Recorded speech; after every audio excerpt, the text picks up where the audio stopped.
Hey guys, Flaccid Baron here with the top 5 weapons for Corrupted Dungeons. And of course, guys, everything changes very rapidly in this game. You know, the meta is always shifting. There's different counters that are going to come out of different builds that come onto the scene. But as of right now, this is what I believe are the top 5 weapons in Corrupted Dungeons. And you guys might be wondering, Flaccid, what makes you the expert on Corrupted Dungeons? You barely even play them yourselves. And guys, you are right. I do barely play Corrupted Dungeons. I have, played a little bit, but I don't play them nearly as much as other streamers. But guys, I used actual data to try to figure out what are the top 5 weapons. So the first point of data is how many times does it appear on YouTube in the past week? So this is getting, the people that are making guides on new builds, the people that are making like montages like, hey, look how good this build is. So I think YouTube appearance is a very important stat, but also I think this is the most important stat, top 20 on the leaderboard appearance. So how many times this weapon appears in the top 20? And then of course, if there is one that's kind of close, then I do use my personal opinion as the third point to be like, okay, this is actually a little bit better than this, even though it appears on YouTube more. So anyway, guys, enjoy the video. Let's get into the first weapon. It was actually very hard to make this list and making a top 5. I think the top 3 are pretty obvious, but before that, 4 and 5 are very hard to pick an actual build to go in there. So I think I'm going to start with an honorable mention. So this honorable mention is the Broadsword. So this, I guess, would be number 6, but it does not make our top 5. The Broadsword appeared on YouTube 5 times in the past week. It is also, but there's only one in the top 20, and that's at number 20. So definitely a good build, but not one of the top builds. So the pros for using a Broadsword is that you have a very low E cooldown, and it's also very mobile. So you get your heroic charges that give you movement speed. You also have the W, which is the Iron Will, gives you movement speed. Some cons, though, are those heroic stacks can be purged if you don't have Iron Will up. Also, it's not very good at catching rats. There's not very many abilities that catch rats with it. And also, the E is a little bit telegraphed. So if they have some sort of reflect or an iframe, they could dodge your E pretty easily. But all in all, this does make our number 6 spot. The honorable mention is the Broadsword. All right, guys, on to the list. Number 5 is actually not just one weapon, but it's multiple weapons. It is Frost Staves, specifically the one-handed Frost Staff. So you have your regular one-handed Frost Staff, you have your Hoarfrost Staff, and you have your new Frost Staff, the Avalonian Frost Staff. So guys, this appears on YouTube 4 times. It also appears on Twitch a lot. The Humperdinck, one of my good friends, and Persian Sorab as well. They both play Frost Staff in Corrupted Dungeons on stream. Humperdinck and Sorab have both made appearances in the top 10 leaderboards. Sorab I don't think currently is, but Humperdinck is at number 8, and he's currently using the Hoarfrost Staff. But he has gained a lot of his infamy from the one-handed Frost Staff as well. And also, I am a little bit biased towards this Frost Staff because Humperdinck beats me with it all the time whenever we 1v1, so I know how powerful this thing truly is. So, some of the pros are that it excels against daggers. And as you guys know, if you played Corrupted Dungeons, you run into daggers a lot. The one-handed dagger, the Bloodletter, you run into those a lot, and this thing excels at daggers if you know what you're doing. It's also very mobile. It has a very good W ability. The Frost Nova is one of the strongest W abilities in the game. Not only do you get a very long-range blink, but it's an iframe, and it does damage, and it freezes your opponent in place. So it's very, very mobile, and it also is very good at catching rats. Again, another thing you find a lot in Corrupted Dungeons are rats. So one thing to get your infamy up and get your win rate up is kill some rats. I mean, they don't really fight back. They just try to run away most of the time. So if you can catch a rat, that's easy money for you.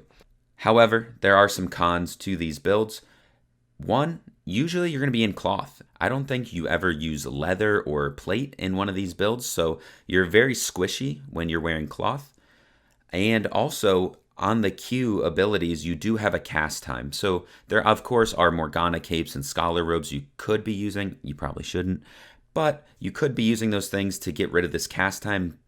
However, most builds do not use it, so you do have a stand time when you're casting. You have to stand still, which leaves you vulnerable. But other than that, Frost Staffs are really great and definitely deserve this top 5 placement. Moving on to number 4, it is the Light Crossbow. This build has been a staple of the Corrupted Dungeon meta since its inception. Since the beginning of Corrupted Dungeons, everyone has been running Light Crossbow. It's one of those builds that you just can't seem to get away from. And recently, it's actually been buffed. So it's been kind of nerfed, kind of buffed. The big counter to the Light Crossbow was using a Guardian helmet, because the E on the Light Crossbow counted as a dot, so a damage over time ability. And what Guardian Helmet used to do was cleanse it, which means it doesn't do any damage to you anymore. However, recently, SBI decided that no longer should the Guardian Helmet counter the Light Crossbow. So you can no longer cleanse it.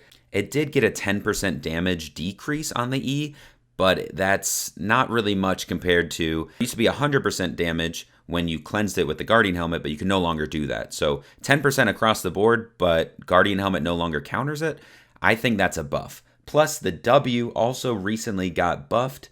It got changed, right? So it has a longer cooldown, but it also has a longer range and is a skill shot. So take that how you will. I believe it is a buff, but it is definitely a longer cooldown. The knockback is very strong against melee builds. This appeared on YouTube 5 times, which is a ton. And it also has 2 appearances in the top 20, including the number 6 spot and the number 11 spot. So this build has changed a lot. It is up on your screen right now. It has changed a lot since it started. So in the beginning, it used to just be Mage Robe, Guardian Boots, Guardian Helmet, Light Crossbow, Taproot. And as you can see, guys, it has come a long way from that. So just looking at these builds, it is a lot different, but still just as strong, if not stronger, than it used to be. So some of the cons, guys, is the E was recently reduced by 10% damage. But again, I think with it not being able to get cleansed by Guardian Helmet anymore, it's actually a buff. And also Taproot definitely was nerfed. So the Taproot, 25% nerf. Other than that, it's an extremely, extremely strong build. And I think it's going to stay in the top of the meta for a long time. Moving on to number 3 is the Claymore.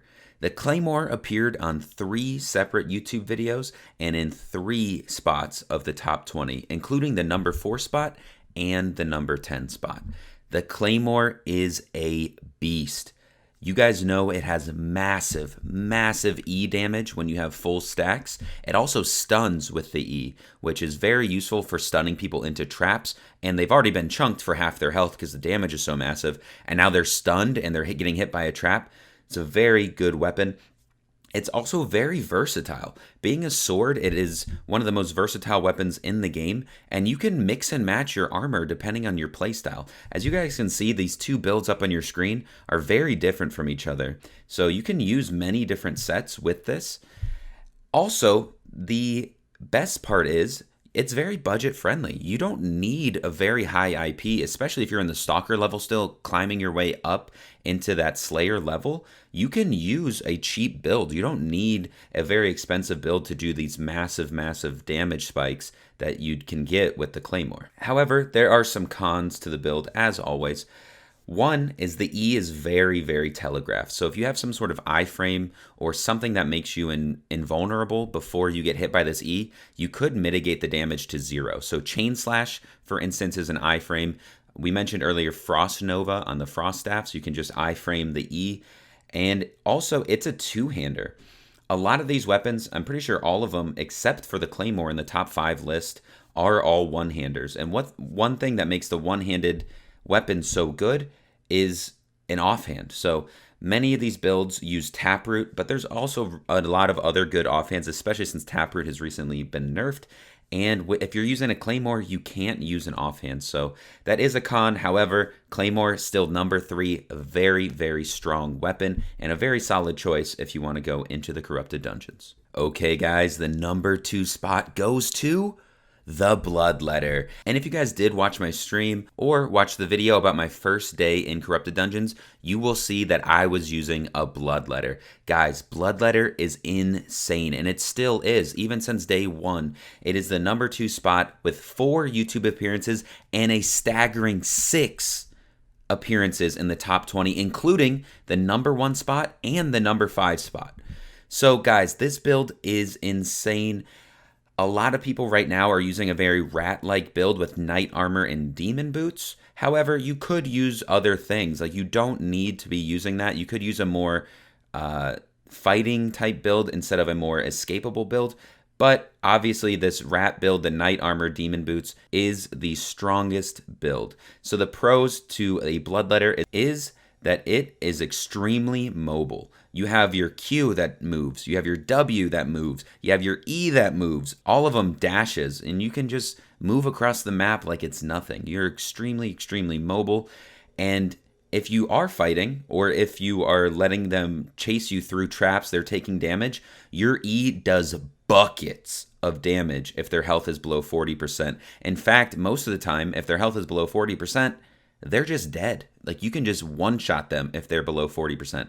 Not usually if you're a knight armor, but again, you don't have to use it with knight armor. You could be using cloth. Another pro is that you can easily escape fights you don't want. So if you run into someone that hard counters you or that you've never been able to beat before, okay, I'm gone. You can just leave and destroy the crystals, which again is still extremely easy to do. They have not buffed the crystal health at all.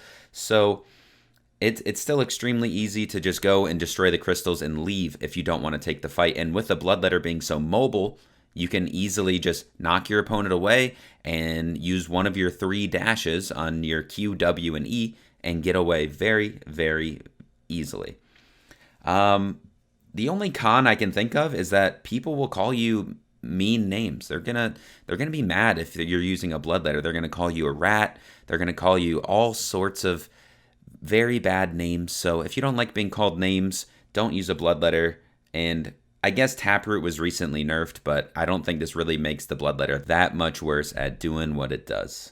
And the number 1 spot goes to, I think you guys know what it is. Do you guys know what it is? Comment below if you guys know what it is.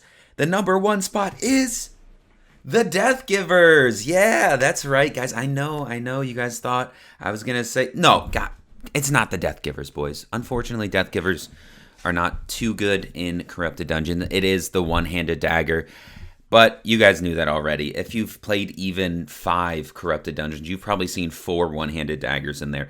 It is everywhere in the meta, including 7 times on YouTube. 7 times it has appeared on YouTube in the past week. 5 times it has appeared in the top 20 at number 2, number 3, and number 7 as well.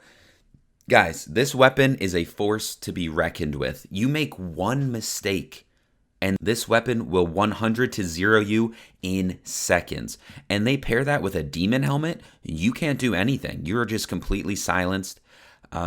It is a very mobile ability as well. Like, you have not your E, but your Q is very mobile, and usually people are using the Shadow Edge, which is a huge range. It pulls you, so you can use it on mobs to pull you away if you do want to escape, or you can use it to pull yourself to your opponent and just 100 to 0 them in 2 seconds. This build is the top of the meta right now. It is insanely strong. However, there are some cons to it. With it being so prevalent in the meta, people have started to realize how to play around it. Does that mean you'll get any less wins? Maybe not. It is still, there's a reason everyone's using it, because even though you can play around it perfectly 99% of the time, that 1% of the fight that you mess up, you just die. You only need to make one mistake against a one-handed dagger and you are gone. So even though people know how to play around it, it doesn't really mean that you're gonna win just because you know how to play around it. Also, people have started bringing in items to specifically counter your one-handed dagger. So a lot of people are running Cleric Cowl now, which obviously they're going to be immune to damage. So they can just wait out your E if you do hit them with your Shadow Edge. And they're using Cleric Robe, same thing. They makes them immune for 3 seconds and increases their damage. So not only are you hurting yourself because you're not healing off of your E, because you're getting hit 4% of your max life every tick of your E, but their increased damage, they're immune, and so they're just sitting there hitting you back, and you can almost melt yourself if they use a Cleric Robe. But that being said, One-Handed Dagger is still the king of the corrupted dungeons. I hope you guys enjoyed watching this video. Leave a thumbs up if you did. If you want to see more videos like this, I did have a lot of fun making it. It was a big change of pace from just, oh, let me do my stream highlights, or let me do like, hey, this is a good build. This is a really cool, like a top 5 list. I think is a really fun thing to do. I got to watch a lot of videos from around Albion and got to learn a lot more about the community, and I thought it was a really fun experience for me. I hope you guys enjoyed it as well. Stay soft, and I will see you in the next one.